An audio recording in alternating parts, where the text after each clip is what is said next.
section.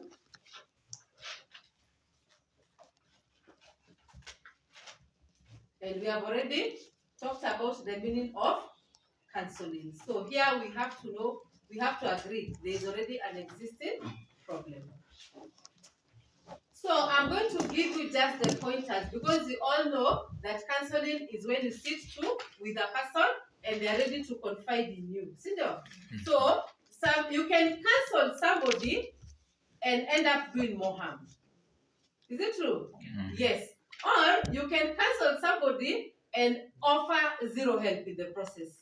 See there? So you want to learn about how can you counsel somebody and end up helping that person. So number one that you're supposed to remember is advice. Advice. So when you're providing counseling in a counseling session, the aim should be to make that person independent. Are you together? You don't want to make that person reliable on you, so that every time something goes wrong, they have to come and listen to you. It's like no, they're everything. They cannot make a decision without your help. Are you together? So number one, we have to avoid breeding a relationship in which the counselee, this is the person you're giving the advice to, feels inferior and emotionally dependent on the counselor. You're not supposed to create that dependency. The work of a counselor is to empower the counselee. Are you together? Yes, is to empower the counselee, not to make them dependent. Because what happens if you are not there? What happens if you are not there? This person will feel like the world has come to an end. So the work, yes? Question. So the work of a counselor is not to convince. It is not to convince. Actually, the counselor is there to listen. That is 90% of the work. 90% of the work is to listen. And from after listening, you will together with the counselee come to a conclusion on the action to take. It is not you to tell the person, okay, now do this and this and this. Actually, you should ask, now, what do you think we should do? Are you together? Yes, what do you think we should do about this situation? And then you get the ideas now from the counselee. Then from there, you first bring the child closer to you. Bring the child closer.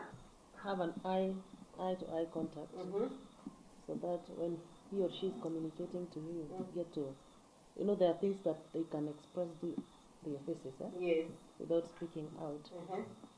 Then create that room for the learner to open up more. So you somehow bring it in a way this learner will be able to express it more than what he or she had reported. Yeah, I think so. How are you going to empower the child?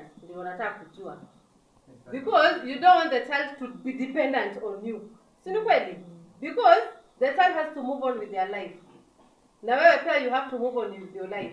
So how are you going to empower? You can empower the child by asking them questions.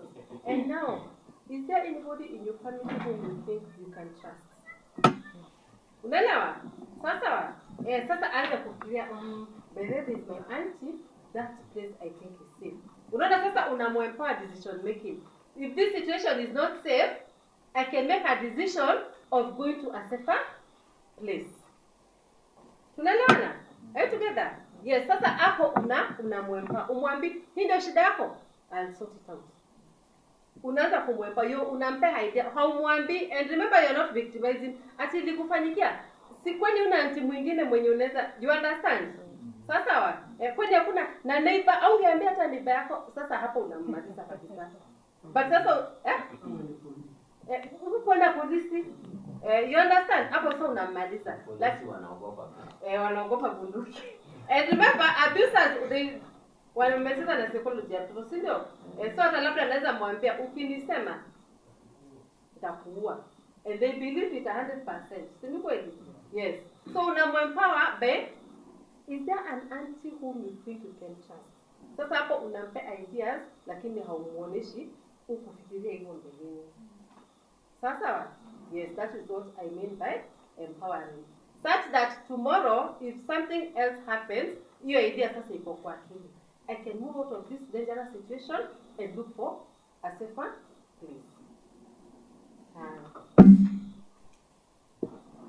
And then, number 3, tumemaliza na point 2.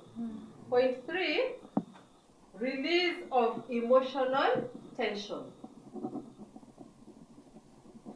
Release of emotional tension.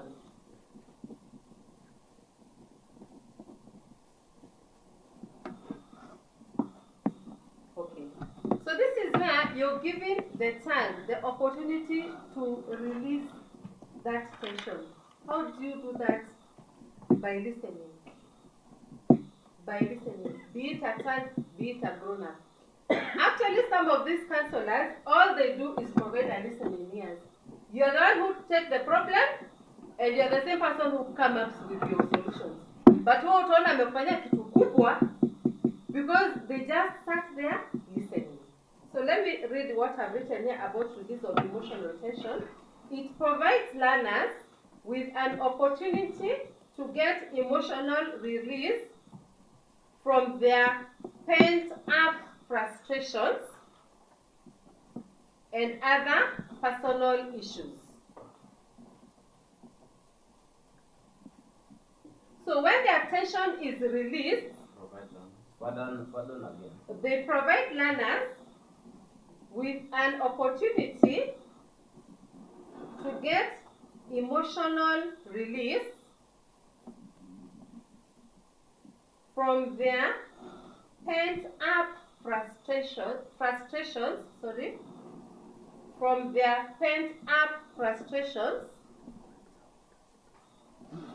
and other personal issues.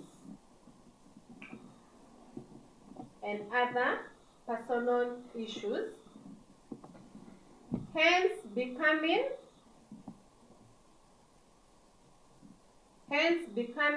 more relaxed. And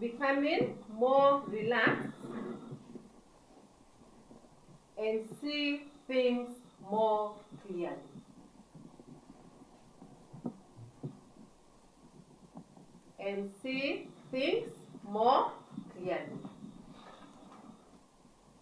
A child has come up to you.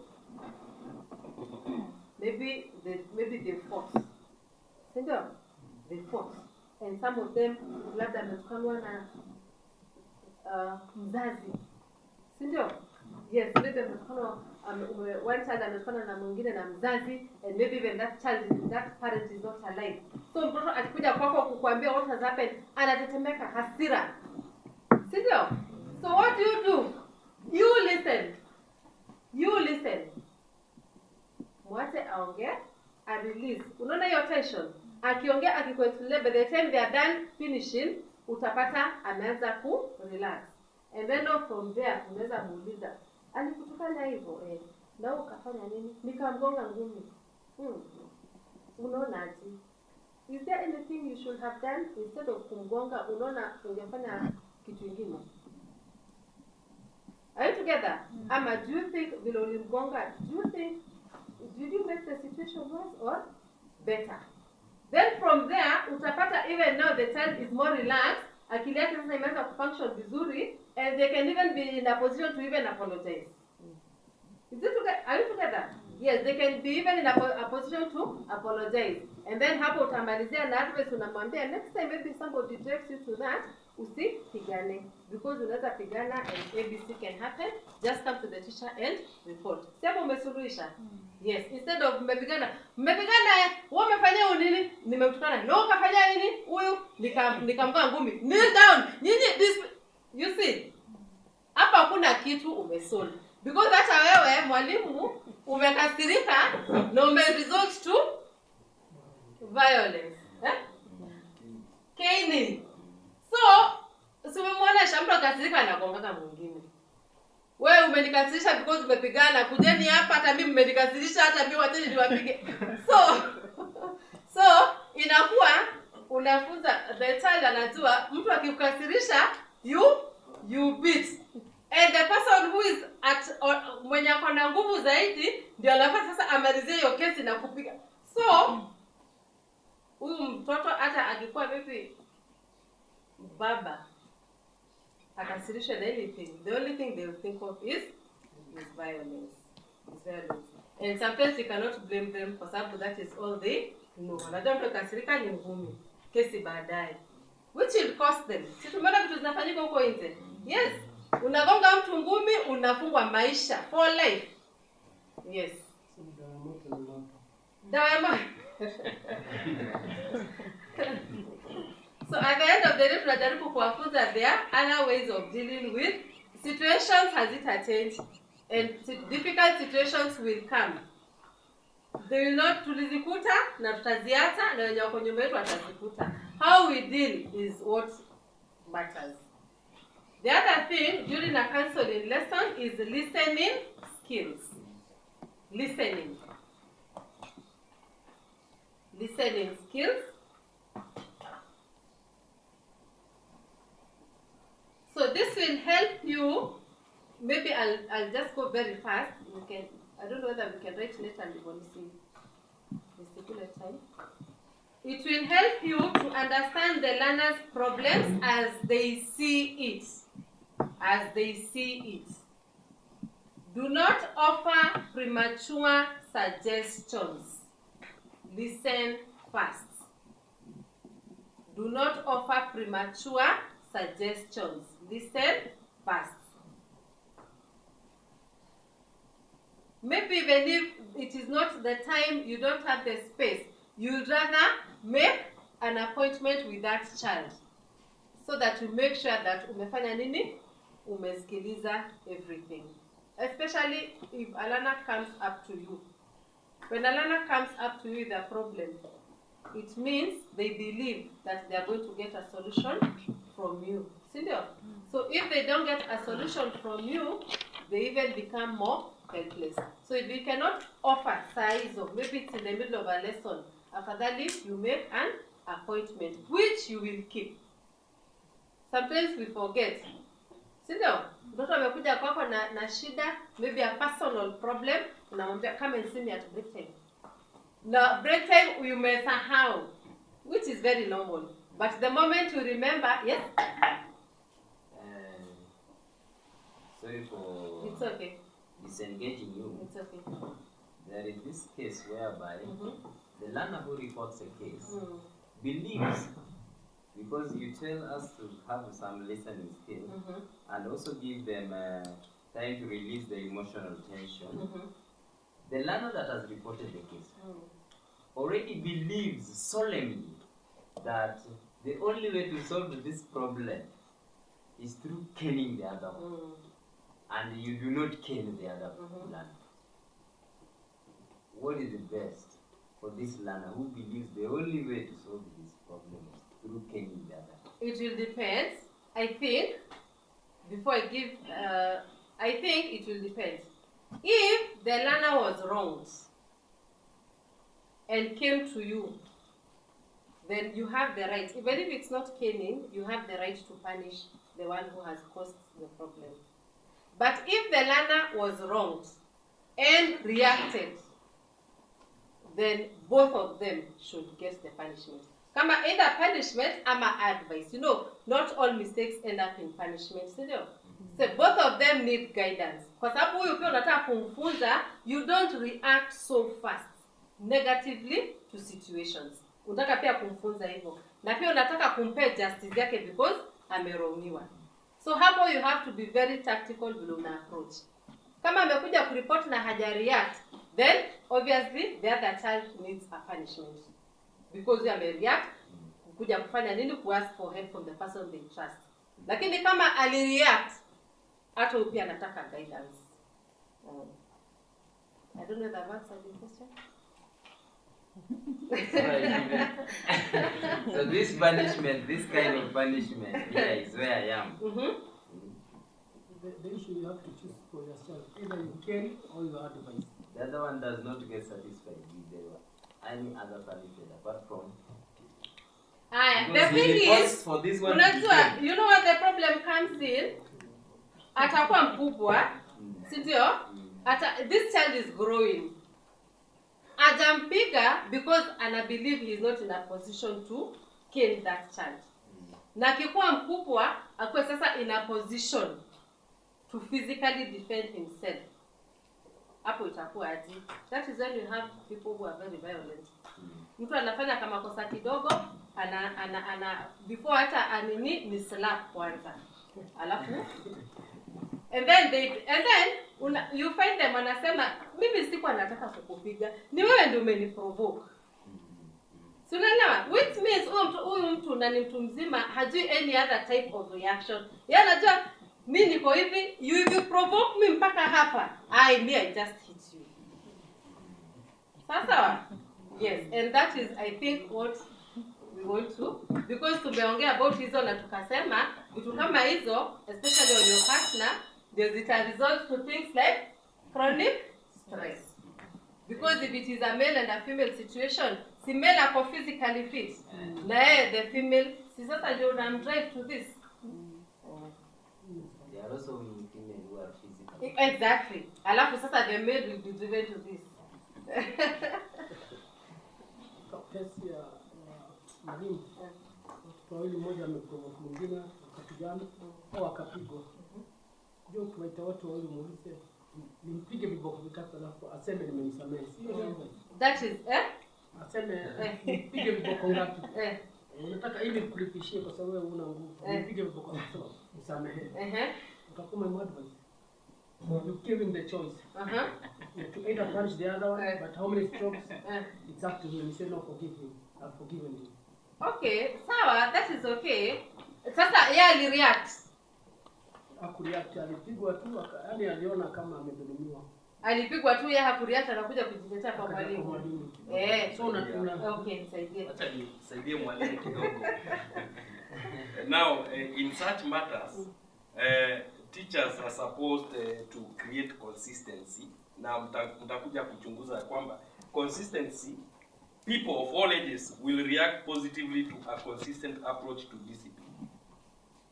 Unajua ukifanya kosa hili, ukiendesha gari bila driving license, unajua obvious itakuwa namna gani. Kifungo ni miaka ngapi, fine ni miaka ngapi. Ukimuua mtu, tunajua. So when we create consistency in our classrooms, watoto wajue, when you make noise in classrooms, what do you expect? Kile kitakuja baadaye, what is the consequence? When you sneak out of school, what is the consequence? Kwa hivyo hata wakija already they know. By creating consistent, mtasoma hiyo kesho, mambo ya disciplining learners itakuja kesho. So also they are supposed to know that there are different forms of punishments other than caning. So hata wakija kutakuwa na ile consistency ambayo umeweka kama mwalimu. Thank you. I could not have answered that better. Thank you so much.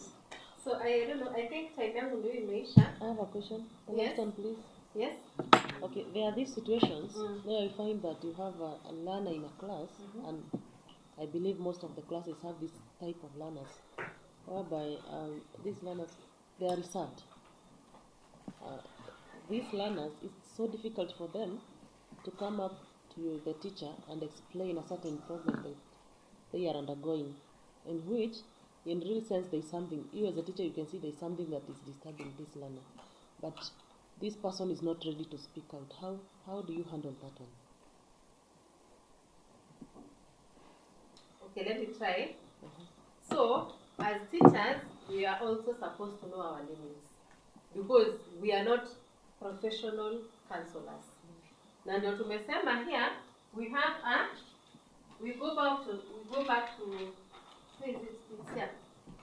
go back to this, the intervention pyramid. Sawa. So as teachers, hata sisi, we must know our limits, and we should know where we are not in a position to help. Na kama ni mtoto mwenye psychologically kabisa unaona ako disturbed, sasa hao ndio tunaweza wa refer to focused non-specialized support. because sasa huyu anataka professional. Unaweza jaribu kumsaidia kivyako, but kuna strategies zenye as teachers hatuna. I don't know whether you can add something. Sawa. Nimejibu vizuri.